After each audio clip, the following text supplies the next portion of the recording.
Hello, welcome to this Ask Me Anything session. I'm Alex Waro from Gama Sutra, and I am joined today by Take This Executive Director, Eve Crevoshay. Eve, thank you so much for joining us. Thank you, Alex. I appreciate it. We were joking just before this started that you were going to introduce me as Take Two Director, and you managed it. Don't even joke. It was so close. I was like, Now, the important thing about this session is that these fine folks in chat are going to get to ask you questions about your work and your role in the industry and sort of where you see it going. So folks in chat, please drop questions in, use the question feature to upvote stuff, and we are going to serve up your finest questions.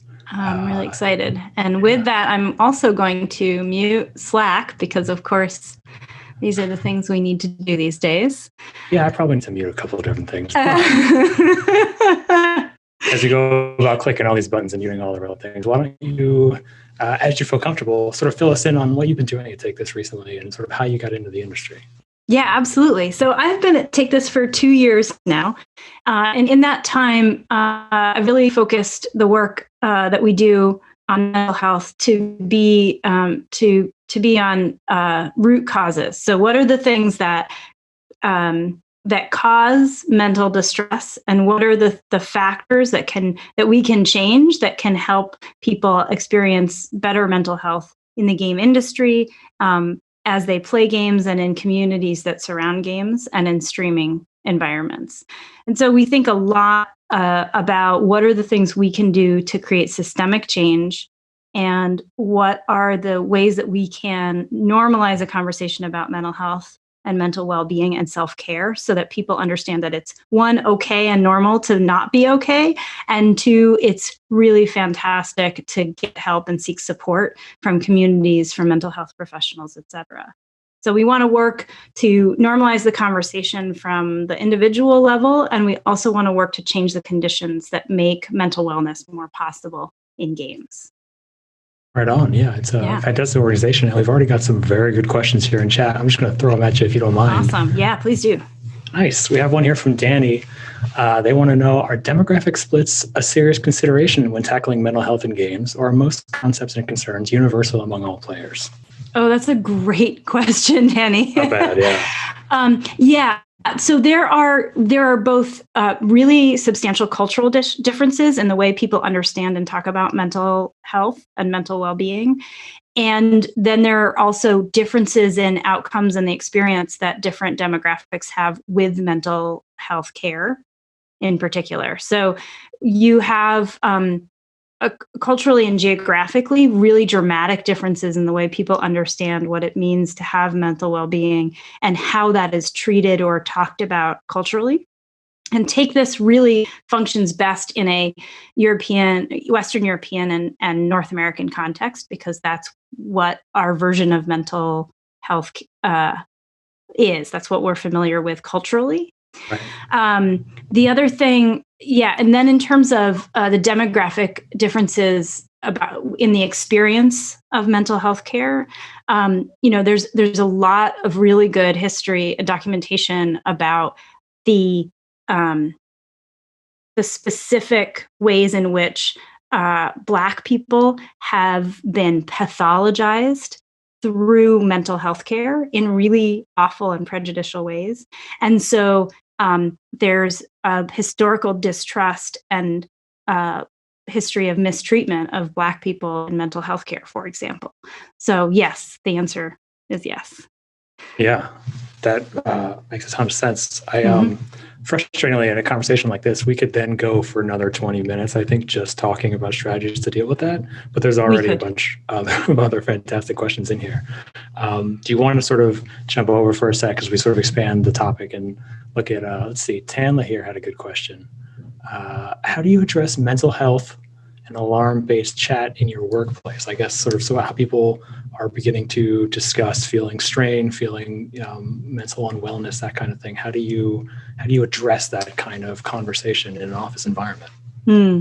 Yeah, especially since quarantine and since the pandemic has started, that's been a really big deal, and something we've created some workshops that we've offered to a couple of places, and we've created a lot of resources. We have actually a whole series of articles on our website, takethis.org, on coping with workplace stress and stress in general.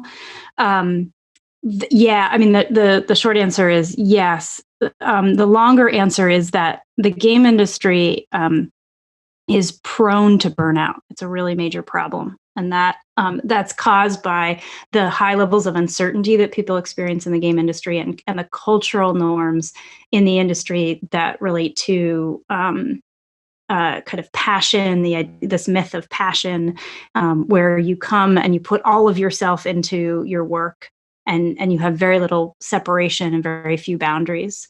And that leads to burnout and stress and anxiety. And so it is the responsibility of supervisors and company leaders to have their pulse, their eyes on the pulse, and to understand where and be able to recognize signs of burnout and stress, and to mitigate those. And there's responses that are kind of personal and individual, and then there's responses and mitigation efforts that can happen at a company or structural level. In terms of what's happening specifically in the pandemic, there's a really major increase among managers in work while exhausting in terms of providing support to the people. I agree. I mean, I hadn't really considered the new burdens being placed upon folks for communication and to sort of maintain team morale. On an individual level, for folks who are logging in from home now for months and months at a time, or logging into this conference, maybe there's something we can dig in there. Nathaniel, who wants to know, the first thing I know is that after a day at a convention like this, I already feel overwhelmed and a bit depressed. Is there any way to help with dealing with this in the field? And I know we don't necessarily want to dig into like specific strategies, but like as people who are sort of logging in from home and either feeling very isolated or overwhelmed or perhaps both, what sort of suggestions would you have for how to deal with that on a level? Yeah.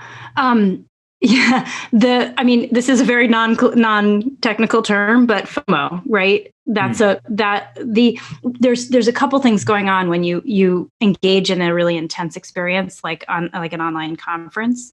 One is you feel like you have to see it all and you have to catch it all, and that's too much, right? So if you are feeling overwhelmed at the end of today, that means probably that you've done more than you needed to do.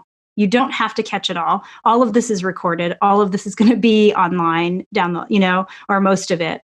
And that's okay. It's okay to miss things. It's okay to take breaks and step away. And that's in fact quite healthy. We as humans don't have the capacity to just keep going and going and going and going. In the case of this particular experience, and in the case of work in general, we do better when we take breaks. That's why crunch is so harmful, because we are less effective when we work too much. Our brain stops functioning at its optimal level, and our body as well. So taking more breaks and allowing yourself to miss things. And also video interaction and online interaction taxes us emotionally. I'm talking about this emotional labor, because we don't get the same type of interface with people. And so we have to fill in the blanks a lot. And so our brains have to work harder, and that is taxing. And so just knowing that we're having to correct for a suboptimal experience in this time. Yeah, for sure. And also, you're not alone. That's a normal experience right now. This is a very strange experience. And those of us who've been to GDC before, we know that this is not GDC that we're used to, right? This is a very different experience, and it's a little bit disappointing. And that's okay. Absolutely, yeah. There's a bunch of great questions, of course, but I don't want to let one slip by. It was asked a little while ago by Matt, and I think it's important. A lot of people have voted it up. Matt wants to know, Do you happen to have any experience with veterans in gaming as it pertains to the mental health of veterans? Well, I would actually refer people to a great organization that we partner with called Stack Up, and they're a fantastic organization that works specifically with veterans. The issue of mental health for veterans is really a major one, and it's a real challenging one. And take this, we don't specialize in working with veterans. That's a very specific set of needs and population and culture that's very particular. We take this prides itself in game literate or veteran literate. And so I would say, there are some great organizations out there that do know how to respond to veterans in a very particular way, and Stack Up in particular comes to mind. Yeah, I think that's a great recommendation. And relevant to Take This's work, there was a question here from Danger who wants to know, how can a psychologist or a licensed counselor get involved to support Take This's mission? Ooh, awesome question. We love to have more people get involved. Right now, actually, we're recruiting for our first ever AFK online. So our AFK room is a quiet, supportive space at conventions that we provide. And it's staffed by clinical and non-clinical volunteers. And we're spinning up for PAX Online, our first ever online AFK room. We need volunteers. So if you go to our website, to our Contact Us page, you can get in touch with us. And I or one of my colleagues to you in short order. Nice. All right, let's jump back to the thought of mental health in game companies specifically. Josh asks, some companies have been introducing mindfulness training as a form of encouraging mental health awareness. Do you feel this is an effective strategy towards opening the larger discussion of normalizing mental wellness? That's a great question. So mindfulness is a really powerful tool. And it's a tool that's used in a couple of really great therapeutic approaches, but it's just one of many tools. It's one that's kind of easily accessible, especially because there's all these mindfulness apps out there. Headspace comes to mind as the biggest one, right? A lot of people know about it. And it feels like an easy ad, I think, for a lot of companies. I think it's a great idea, but it's not a panacea. Right. It's a starting point, and it's one of many tools. And for some people, it may not be the right tool, or it may not be the right delivery mechanism. So other people need other things. But mindfulness is super powerful. I have found it personally extremely useful. It's been transformative to me. But mental well-being is a very personal, individual thing, and everybody's on their own path. And so one size fits all approach is never going to work for everybody. Yeah, I completely agree. There was actually another good question sort of relevant. I think there was Nathaniel asked a little while ago, how can companies, and game companies specifically, go about presenting issues regarding mental health in a way that helps people understand how they might feel? And I assume that's sort of a general empathy and an understanding of the, What do you think? Yeah, so that's a really great question, and a really powerful one too. There's a couple of bits to my answer. One is that games themselves tell stories and create metaphors for the way we understand the world, and they both reflect society and can shape culture. And so we have at our disposal in games an extraordinarily powerful tool to shape the conversation around mental health. And mental well-being in general.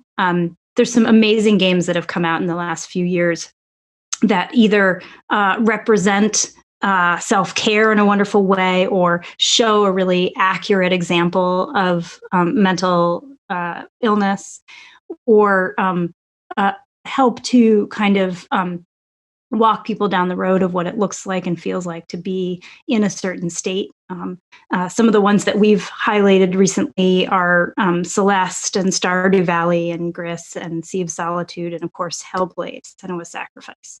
So the good representation of mental health in games is really important. The other piece that I think is really important is to talk about how we use communities and the culture and norms inside game communities, like in-game interaction and like community around games, to shape the way we talk about ourselves and to help people understand how they relate to each other and what's good, so we can change the norms to reflect positive support for mental health and well-being, and positive interactions. Victoria Tran actually earlier today gave a great talk on creating, positive community environments, and her work at Kit Fox Games is just fantastic. And there are many others who think about this work as well. So there's many ways that we can use our power as shapers and creators of community and shared online spaces to set norms around positive online environments. Take This has streaming ambassadors who do that in their streaming environments. They're moderators, and they themselves are really well trained and experienced in creating positive environments and in shaping spaces that are that promote empathy and demonstrate empathy inside their communities. Oh, that's super cool. Yeah, it's really cool. We kind of already addressed this question, but I wonder if we can dig into it a little more. Daniel asked a little while ago, when building online communities, what is the best way to approach harassment and mental health? They've already talked about the actual players themselves, but I wonder since you do so much work with game companies and game makers, for people who are working on online games, who are embedded in online communities, and maybe how do they deal with, and how do they regulate the levels of harassment and kind of just mental drain that they are often subjected to in a role like that, where you're public facing inside a game company? Have you seen any experience with that? Have you? Yeah. We've actually worked with a number of companies to help their community teams either navigate, learn to set boundaries and learn, develop some skills around that, so that they can better protect themselves. And also to understand better how to support people who are experiencing harassment. Yeah. Right. But ultimately, the experience of dealing with toxicity and harassment, which is endemic to the industry and a major problem, is the responsibility not of individual moderators and employees, but of companies to develop structures that address it directly. And that means really strong technical solutions, but also creating and being really steadfast in creating zero tolerance harassment policies and positive communities. Like there's a lot of good research out there that you can teach people empathy by introducing them to community environments that promote empathy, and that you can change people's behavior by bringing them into a community in a positive and constructive way. And that only happens when the community is intentionally designed. And that only happens when a company is intentionally designed. And so the issue of toxicity and harassment does not start at the community design level. It starts at the company dynamic and leadership level. Because if you have a company that accepts as its premise that harassment isn't okay and is unacceptable, and that we want a positive space and a welcoming space for everyone who wants to play our game, then you can design for that. And only when you design for that can you get to the place where it's possible in a community. That's a long process, but that's where it starts. Yeah, it does seem like, especially with recent events at Ubisoft and elsewhere, like if you don't have buy-in and significant, interest in enacting change at senior levels, then it seems like very challenging to enact serious, company-wide change. I would actually, it's not very challenging. It's impossible. Oh, fair enough. Yeah, absolutely. Yeah. There was a question about this that I want to get back to real quick. Here we go. Austin recently asked, do you know of any proven practices you can recommend that a development firm can implement to foster a culture that's supportive of those living with or suffering from mental illness? Oh gosh, touched around that the whole time. But proven practices. What do you think? Proven practices. Gosh, I mean that's it's not proven practices. It's a culture that emphasizes humanity, that recognizes people's needs as people, that is highly transparent and that provides respect to people, that provides the space and good boundaries to allow people to undertake good self-care, right? So good boundaries means good work hour limits, good boundaries around how much of your life is involved in your work, good boundaries around what when you can walk away completely. So it's about an orientation towards balance and wellness, right? And a support for that at the company level, like an active advocating for people to leave, to take breaks, to understand what's going on, to feel empowered to participate and have their opinion heard. There's a whole series of things like that. Yeah, those all make a lot of sense to me. And it sounds like it really depends on the environment, the team size, and sort of what kind of, whether it's an indie or a big company, that kind of thing. Yes. Yeah. It shifts dramatically at a large company, especially a large company with, public companies, I think, are in a very different position than private studios, privately held studios. Absolutely. Yeah. There was another question here about a specific person's struggles. Here we go. Someone asks, Leah asks, what suggestions do you have for someone with a diagnosed mental health issue who wants to reduce stigma around it through visibility, but also doesn't want to cause discord with teammates who might not understand? How do people who have unique needs and who struggle with mental health express and make those struggles public and visible without detracting from the team, I guess? Yeah, that's a tough one because there's enough stigma about mental health and mental illness that people get really afraid when you start talking about it. The recommendation.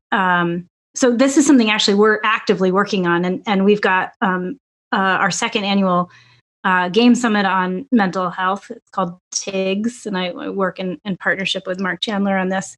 Nice.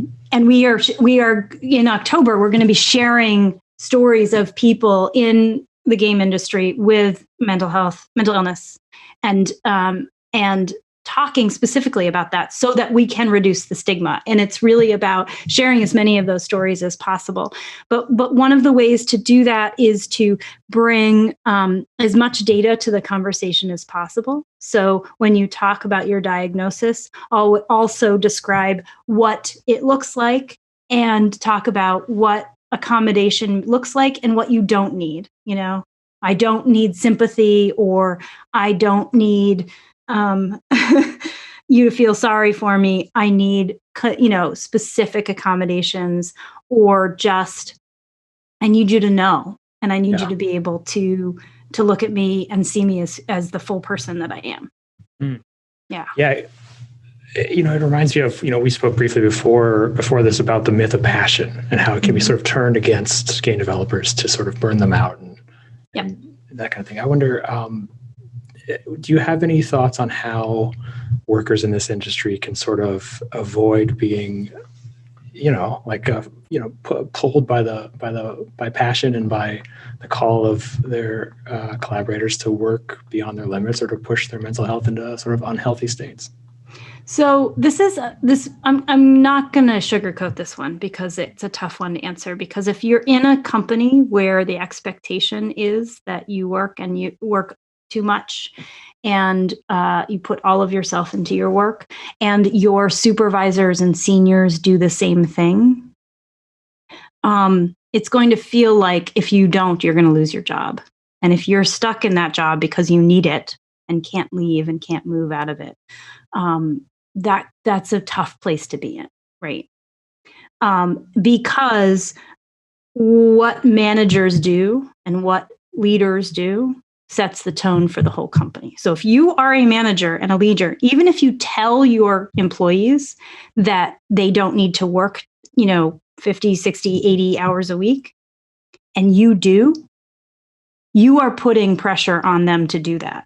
Right. So, and when I speak to managers and leaders right now, I say, even if you think you're not pressuring your employees, if you do that bad thing, they will think they have to, and that is bad. So you need to be good about setting limits and being an example, because that only comes from the top, full stop. And I have to, as a the executive director of Take This, I have to check myself too, in that I have to stop. I have to articulate that I am leaving my desk, that I am walking away, that I am disconnecting, so that I know that my employees, and so that my employees know that they can, right? But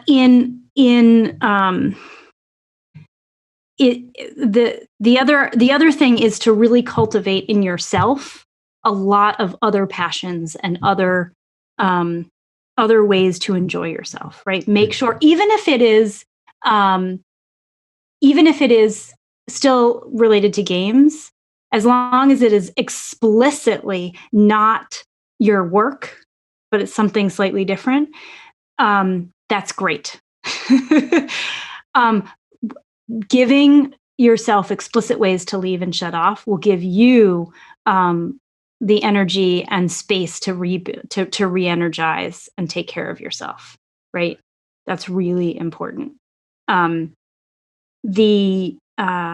think I answered the question. Yeah, I think those are the things that are pertinent. Yeah, and I, something we've been talking around this whole conversation is dealing with those kind of challenges. Something before we have about 5 minutes left. So if anyone wants to get your questions, please get them in quick.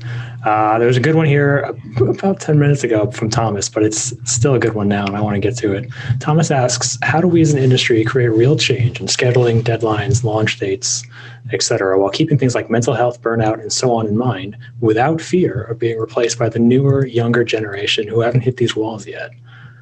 Is that a thing you regularly deal with in your own work? Is sort of the aging problem this industry has, where older workers seem to have a hard time getting employed when younger folks don't?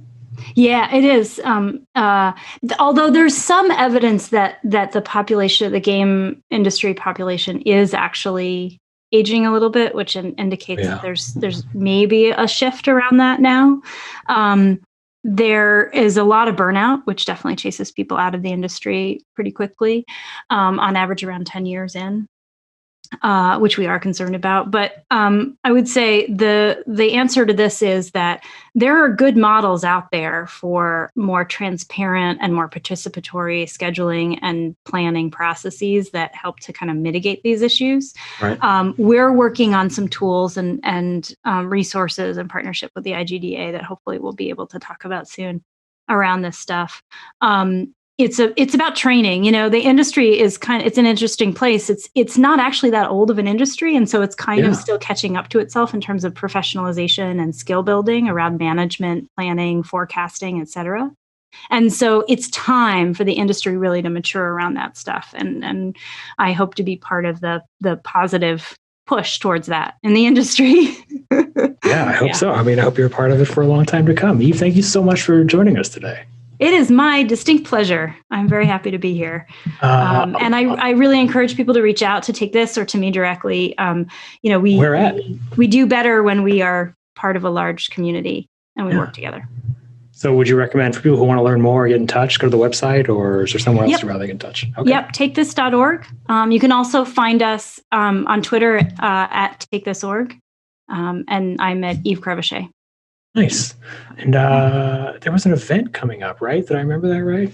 Are you guys working on that for this year, or is that far? Yeah, we have an event coming up the 7th and 8th of October, the International Game Summit on Mental Health. Cool. Yep. That's when we partner on. And we've got a lot of other stuff in the works over the next few months.